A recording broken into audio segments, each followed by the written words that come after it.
کردار تاریخ کے اندر جو تھے ساتھی امیر المومنین کے، جنہوں نے سمجھا علی کو، جنہوں نے واقعا دیکھ لیا علی کو، پرکھ لیا علی کو، یہی حجر بن عدیر۔ امیر شام نے ظاہر اس کو شہید کروایا تھا۔ امیر شام چونکہ شروع سے ہی اہل بیت اطہار کے ساتھ اور بالخصوص امیر المومنین علیہ السلام کے خلاف جو اس نے زہر اگلا اور جس حد تک اس نے کوششیں کی امیر المومنین کے کردار کشی کی، وہ اور کسی نے نہیں کی۔ اس کو درد تھا حجر بن عدیر سے امیر شام کو کہ یہ کیوں علی کے علاوہ کسی اور کا نام نہیں لیتا، علی کے علاوہ کسی اور کو حاکم تسلیم نہیں کرتا، علی کے علاوہ کسی اور کو امیر نہیں مانتا۔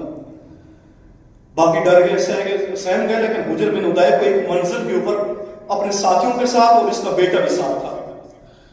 توجہ کیجیے گا، ان کے ایمان کا بتا رہا ہوں کہ کتنا ایمان ہے علی کے اوپر، اور اپنے ایمان کا جائزہ لینا ہے۔ حجر بن عدیر اپنے ساتھیوں کے ساتھ اپنے بیٹے کے ساتھ سفر میں جا رہا ہے۔ ایک منزل کے اوپر امیر شام کے حکم سے حجر بن عدیر کو روک لیا گیا، روکا، اور روکنے کے بعد کہا گیا حجر بن عدیر کو کہ آپ علی سے محبت کا دم بھرنا چھوڑ دیں، علی کا نام لینا چھوڑ دیں، اور ہمارے سامنے کھڑے ہو کر یہاں پر اظہار برات کریں، نہیں تو تجھے قتل کر دیں گے۔ حجر بن عدیر نے ایک ہی جواب دیا، کہا کہ میں اللہ کی پناہ مانگتا ہوں اس زبان سے کہ جو منہ میں زبان ہو اور وہ علی کے خلاف برات کا اظہار کرے، وہ علی پہ تبرہ کرے۔ یہی کہنا تھا تو کہا کہ تجھے ہم چھوڑیں گے نہیں، تجھے قتل کریں گے۔ کہا قتل کرنا بھی ہے نا تو میں تم سے فقط دو چیزوں کی درخواست کرتا ہوں، مجھے قتل کر دینا۔ کہا تیرے بیٹے کو بھی ہم قتل کریں گے، تجھے بھی کریں گے، تیرے ساتھیوں کو بھی۔ کہا ٹھیک ہے، اگر تم نے قتل کرنا ہے اس وجہ سے کہ میں علی کو دشنام نہیں دے رہا یا برات کا اظہار نہیں کر رہا، تو میں ایک ریکویسٹ گزارش کرتا ہوں، آپ سے درخواست کرتا ہوں کہ دو میری شرطیں ہیں، یہ آپ پوری کر دیں۔ کہا کیا؟ کہا ایک تو یہ ہے کہ 2 رکعت نماز مجھے پڑھنے کی اجازت دیجیے۔ کہا ٹھیک ہے، آپ پڑھ لو۔ کہا دوسری کیا ہے؟ کہا دوسری یہ ہے کہ میری آنکھوں کے سامنے مجھ سے پہلے میرے بیٹے کو قتل کرو گے۔ اب توجہ فرمائیے گا، علی کا صحابی ہے، علی کا شیعہ ہے، علی کے اندر جذبہ کتنا ہے، علی کیسی شخصیت ہے جو اپنے بیٹے کو اپنی آنکھوں کے سامنے لوٹانا چاہ رہا ہے۔ آج کون ہے جو اولاد سے محبت کرتا ہو اور اپنے بیٹا دینے کے لیے تیار ہو اللہ کی راہ کے اندر؟ آپ توجہ کیجیے گا، کہنے لگا ٹھیک ہے مجھے پتا ہے قتل کرنا ہے آپ نے، لیکن یہ 2 شرطیں، ایک 2 رکعت نماز، اور ایک یہ ہے کہ میرے بیٹے کو میری آنکھوں کے سامنے قتل کرو گے تم پہلے مجھ سے۔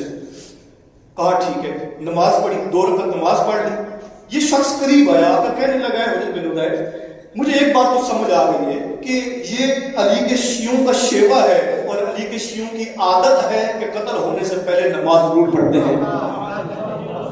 یہ تو مجھے سمجھ آ گئی ہے، قتل ہونے سے پہلے نماز ضرور پڑھتے ہیں، یہ مانتے ہیں، مولد مانتے ہیں۔ لیکن کہا مجھے اس بات کی سمجھ نہیں گئی کہ تو یہ جو کہہ رہا ہے کہ میری آنکھوں کے سامنے پہلے میرے جوان بیٹے کو قتل کرو۔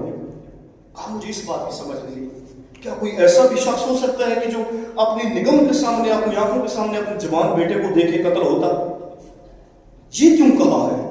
کہا بالکل ہو سکتا ہے میں نے سچ کہا ہے اور میں نے ٹھیک کہا ہے، میں نے جو کہا ہے میں نے ہوش و حواس میں کہا ہے۔ کہا کیوں کہا ہے؟ کہا اس لیے کہا ہے کہ میں اپنے سے پہلے اپنے بیٹے کو، کہا میں بیٹے سے محبت ہی نہیں کرتا ہوں، یہ میری محبت کا اظہار ہے۔ کہا یہ کس طرح کا محبت کا اظہار ہے کہ تو اپنے جوان بیٹے کو اپنی آنکھوں کے سامنے کڑتا ہوا دیکھنا چاہ رہا ہے؟ کہا یہ کس طرح سے میری محبت کا اظہار ہے؟ کہا یہی میری محبت کا اظہار ہے کہ میں اپنے بیٹے کو اپنی آنکھوں کے سامنے پہلے جنت میں دیکھنا چاہتا ہوں۔ کہا اس وجہ سے کہہ رہا ہوں، کہا مجھے پتا ہے تو نے مجھے بھی قتل کرنا ہے، میرے ساتھیوں کو بھی قتل کرنا ہے، مجھے بھی قتل کرنا ہے اور میرے ساتھیوں کو بھی قتل کرنا ہے۔ میں یہ نہیں چاہتا کہ مجھے قتل ہوتا دیکھ کر میرا بیٹا گھبرا کر ڈر کر کہیں ایسا نہ ہو کہ علی کو چھوڑ دے۔ کہا اگر علی کو چھوڑ دیا تو پھر جہنمی بن جائے گا۔ کہا پھر اس لیے میں چاہتا ہوں کہ میں اپنے سے پہلے اپنے بیٹے کو جنت بھیج دوں۔ کہا یہ محبت ہے، کیا علی ہے، کیا شخصیت ہے علی، کیا کردار ہے علی کہ جوان کو لاتا ہے اور آ کر علی کے نام کے اوپر لوٹا دیتا ہے، چھاور کر دیتا ہے۔ کس شخصیت کے مالک ہیں علی؟ وہ زمانہ جس زمانے کے اندر علی رہے ہیں، کاش وہ زمانہ پہچان لیتا علی کو، جن افراد نے پہچانا ہے، جن افراد نے سمجھا ہے